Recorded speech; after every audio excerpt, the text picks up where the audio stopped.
Hello everyone, my name is RetroBoy03, and welcome back to another LEGO video review. This time we're taking a look at the LEGO Ninjago Master Wu Dragon set from 2015. This set comes with 575 pieces, 5 minifigs as well as 2 creatures, and retails for around $40 in the United States, which is a really good price in my opinion. Anyway, without further ado, let's get into the review. So, our first figure is Sensei Wu, who, I literally just reviewed this guy in literally the last review I made of the Dimension Sensei Wu pack, so I'll go through him pretty quickly.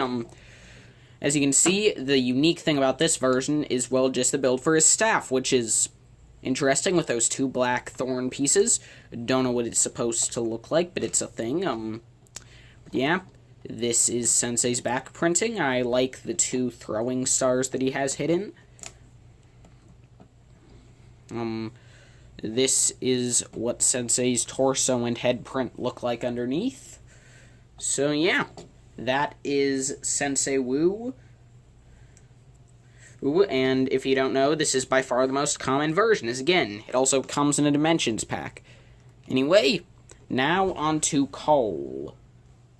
Next up here, we have Cole, the Elemental Master of Earth, who, as you can see in this set, he comes with 2 weapons. He comes with this nice double, one half's an axe, the other side is a scythe, so that's a pretty cool weapon. And on the back, he also just gets a black katana.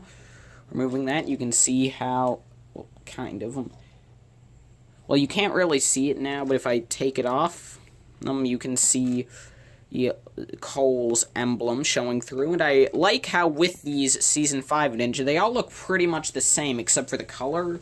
Even out of those 2 hooks in the back, which I've never known what those are supposed to be, but I've always liked those. As you can see, the leg and torso prints match up nicely. He has that nice emblem in the center, and he does just come with the standard Cole face that came on every Cole minifigure prior to Season 6. And his mask is a dual-molded piece with black and gray.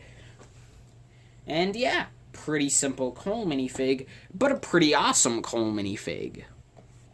However, I do kind of wish that maybe in this we gotten Ghost Cole for Season 5, but since we did eventually get him later on, I don't really mind.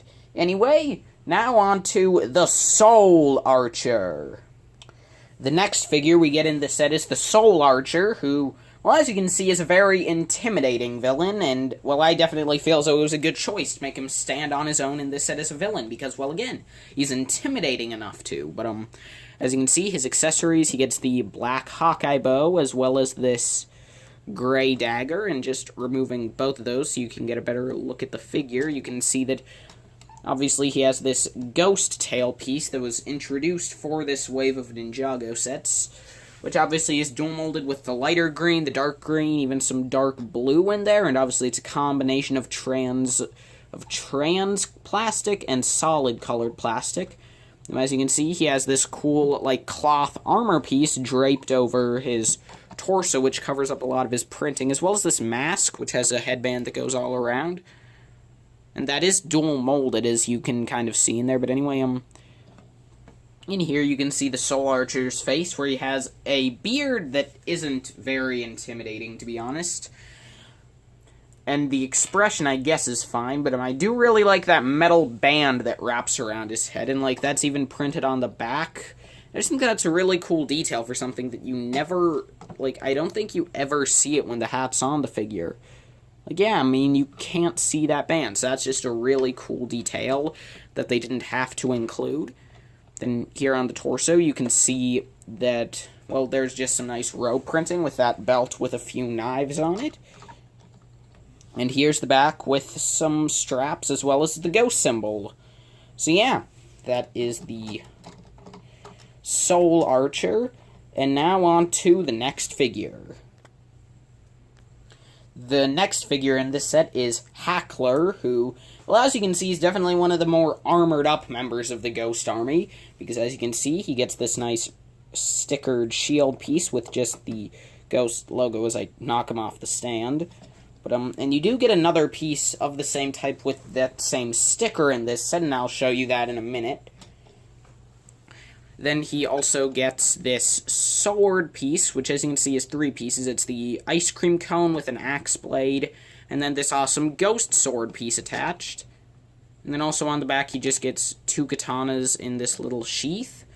And all of those are some pretty cool details, and well, before I take his stuff off, you can see this mask piece, which is pretty cool. In order to make his face appear much lighter, instead of being covered in shadow, they made the back of this mask completely torn open, revealing, like, slime on the back, which I think was a pretty cool call. And if there is one problem with this mask, it's that it can be a hassle to take off, but getting it off, you can see that, well, he has a pretty cool face print with some nice purple-looking evil eyebrows, as well as an angry snarl. Maybe that's laughter, I can't really tell, one of the two. But anyway, he has this pretty simple torso print, but it does look nice with the torn robes, and that continues down onto the legs, although it looks a lot less great down there, I will admit. And then on the back, you can just see the continuation of that with the ghost symbol. So yeah, that is Hackler, and now on to the last minifigure of this set. The last figure that comes in this set is Pitch, who is, well, just another ghost soldier. I'm not going to go over the print on his torso or legs, as well. As you can see, he has the exact same printing as Hackler. But anyway, he does look pretty nice. He has this knife as an accessory, as well as this, well, his name's Pitch, so of course he comes with a pitchfork. Pardon me. Sorry about that, but anyway, he has this nice piece for a bucket on his back, which I like that piece. It just attaches around the neck, and you could put something in there, such as, well, his knife, if you wanted to store it in there, could fit in that bucket. As you can see, he has a purple version of Sensei Wu's hat. If I just remove his blue ninja face mask piece. Oh, pardon me again, sorry. Sorry about that, but anyway, taking a look at the figure's face, you can see that the print there's pretty interesting. I mean, like, I don't think I like it as much as the other one, since it doesn't scream ghost to me. I mean, those eyebrows look like socks. His eyes, well, I mean, it doesn't look like he's wearing, like, a mask. It looks like he has literally white skin, and he just covered himself in charcoal. And I can't tell if like, the gray above the mouth is supposed to be hair, or if the white that looks like a mouth is supposed to be a mustache. I don't understand this figure. I mean, it's interesting. It's definitely very unique in the army, since it doesn't have a translucent head, but honestly, I don't think the attempt worked. Which is why I'm so glad that this guy by far comes in way less sets than, well, I'm just going to set him back up here, than all the other Ghost Warriors. But anyway, so that's the 5 figures. So now let's move on to the 2 creatures included. First up is a Husky. It's a dog. It gets a crossbow on the side. Yeah. Doggo. The last figure in this set is this Screamer, which is a very unique kind of ghost, because, well, it's small, as Lloyd would say. But yeah, this figure is only about twice the size of a minifig head. I mean, it's only about a brick tall. I mean, it gets that size in terms of its length. But anyway, as you can see, it comes with bone as well as this jar of poison spray, I guess. What's cool about that is that it does have glitter inside, if you can see. But anyway, it has this nice face print with an open mouth and tongue, as well as some purple eyes. It's molded in the lime green, and, well, I'm pretty sure we can all agree that back before LEGO released the Dimensions Stay Puft Pack, I meant Slimer Pack Balloon. Why would I be talking about Stay Puft? Before LEGO released the Slimer Pack, we were all using this Screamer for a custom LEGO Slimer. I mean, come on. I mean, it's like, so good for not being Slimer. I mean, come on, it even has that thing, and in the show it even eats a ton. Or at least according to the sets, it eats a ton. And the show was actually the Soul Archer's arrows. But anyway, yeah, and if you don't know how this works, as you can see, I just have it propped up on this little stand, because the idea with this figure is you just take any minifig. I'll just take this. I'll just take take this random figure of a guy I have laying around, and then you can stick the screamer on him, and boom, he's possessed. Ooh! So, as a side build for the villains, we get this little